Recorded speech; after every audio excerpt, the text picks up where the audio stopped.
ইসলাম নতুন শান্তি কোনো ধর্ম নেই। এই যে মূর্তি পূজা হয়, নাচ গান করে, এটা সেটা সব একসাথে না। মূর্তি কি আছে আর এখান থেকে এখানে সরাই দিলেও লড়তে পারবো? ও কিছু খাইতে পারো? যে ফল ফাঁকিয়ে কিছু খাইতে পারে? কিচ্ছু খাইতে পারে না। তার আমি পূজা করবো কেন? আমার ধর্ম ইসলাম।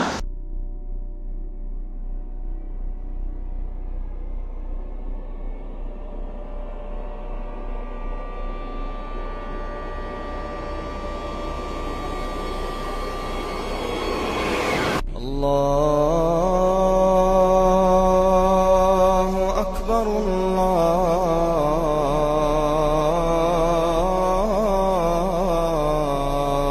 أكبر আসসালামু আলাইকুম রাহমাতুল্লাহ। ওয়ালাইকুম আসসালাম ওয়া রাহমাতুল্লাহ। সুদীপ্ত দা, আপনি তো আগে হিন্দু ছিলেন, এখন ইসলাম মুসলমান হয়েছেন, ইসলাম ধর্ম পালন করেন। আপনার পূর্বের পরিচয়টা দেন। আমার পূর্বের পরিচয়, পূর্বের নাম ছিল সুদীপ চন্দ্র রাজবংশী, লালপুর বাড়ি, কেতু জেলার বাড়ি। তো আমি বহুত কষ্ট করে অনেক যাচাই রিসার্চ করে হিন্দু ধর্মে অনেক রিসার্চ করছি। রিসার্চ করার পরে আমি অনেক কিছু পেয়েছি। পাওয়ার পরে বুঝতে পারি যে হিন্দু ধর্মে মোটেও ঠিক নেই। এমনকি গর্ভধারিণী মা সে সন্তান জন্ম দেয়, তো তার সামনে মার মৃত্যু হইলে সে কেন তার সামনে তার মাকে আগুনে পোড়া দেয়? আমি হিন্দু ছিলাম, এখন আমি ইসলাম গ্রহণ করছি। বর্তমান নাম কি আপনার? বর্তমান নাম আলামিন। তো মাকে পোড়া দিলে আপনি কেন মাকে পোড়া দিলে জিনিসটা দেখতে পারেন না কেন? কি সমস্যা? মাকে পোড়া দিলে কি সমস্যা? সমস্যাটা হলো এখানে যে মা আমাকে গর্ভে নিছে, তা আমার সামনে তাকে পোড়া দেয়, তোমার সমস্ত অলঙ্গ সবকিছু দেখা যায়। কিন্তু এতে কষ্ট পৃথিবীতে আর মনে হয় যে নাই। সেটা কি ইসলাম সেটা হিন্দু ধর্মে কোনো হয় না। সেই জন্য আমি বেছে নিয়েছি এটা কোনো সঠিক ধর্ম না, ইসলাম ধর্ম সত্য। সেমনকি আমি যাচাই করছি, রিসার্চ করার পরে আমি সবকিছু পেয়ে আমি ইসলাম গ্রহণ করেছি। এমনকি আমার বড় ভাই গ্রহণ করেছে। আপনার বড় ভাই মুসলমান হয়েছে? আমার বড় ভাই মুসলমান হয়েছে। আপনার বড় ভাইয়ের নাম কি? বর্তমান নাম? বড় ভাইয়ের নাম আবু বকর। পূর্বের নাম কি? পূর্বের নাম ছিল সুজন চন্দ্র রাজবংশী। আচ্ছা, আপনি তো আগে মূর্তি পূজা করতেন, হ্যাঁ। এখন আল্লাহর পায়ে সেজদা দেন। মূর্তি পূজাটা কেন বাদ দিলেন? মূর্তি পূজা সে একটা মাটি, তাকে মাটিটা তৈরি করে মানুষ পূজা করে। এটা কি আল্লাহর কোনো, এটা কি মূর্তি পূজার কোনো হইল? সেটা আল্লাহর দান। অর্থাৎ হলো কি আল্লাহর সৃষ্টিকে পূজা করবেন না? আল্লাহর সৃষ্টিকে কেন পূজা করবো? যে আপনাকে বানাইছে তাকে আপনি পূজা করবেন? যে আমাকে যে তৈরি করেছে আমি তাকে পূজা করবো, সেজদা করবো। আচ্ছা, এখন আগে মূর্তির পায়ে সেজদা দিয়েছেন, এখন আল্লাহর পায়ে সেজদা দেন। এখন আপনি পার্থক্যটা কি বুঝেন? অনেক পার্থক্য। ইসলাম নতুন শান্তি কোনো ধর্ম নেই। এই যে মূর্তি পূজা হয়, নাচ গান করে, এটা সেটা সব একসাথে না। মূর্তি কি আছে আর এখান থেকে এখানে সরাই দিলেও লড়তে পারবো? ও কিছু খাইতে পারো? যে ফল ফাঁকিয়ে কিছু খাইতে পারে? কিচ্ছু খাইতে পারে না। তার আমি পূজা করবো কেন?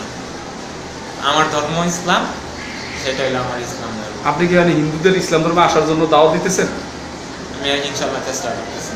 এবং হিন্দু ধর্ম যে ভুল হিন্দু বা ভুল পথে আছে হিন্দুরা, এটা কি আপনি তাদেরকে বুঝাইছেন? বুঝাইতেছে যে এখন যাকে তো এখন পাইতেছে, এটা তো জোর করা যাবে না। হ্যাঁ, যে কোন যারে দাওয়াতের কাজ দেওয়া হইতেছে, এটা আমার ইসলামের দায়িত্ব। সবাই আশা করি আপনারা সবাই দাওয়াতের কাজ। এখন মুসলমান ভাইয়েরা কি শুধু মুসলমানদের দাওয়াত দিব না হিন্দুদেরও দাওয়াত দিব? সবাইকে দাওয়াত দিতে পারে।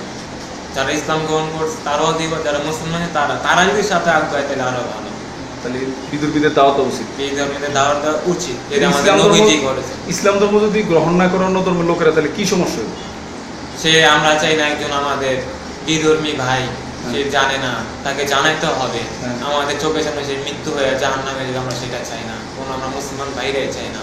আমাদের উচিত তাদেরকে আমরা জাহান্নামের কাছ থেকে আমরা আনাতে হবে। তাদেরকে বোঝায়, যেভাবে সে বোঝে না তার কাছে বুঝাইতে হবে।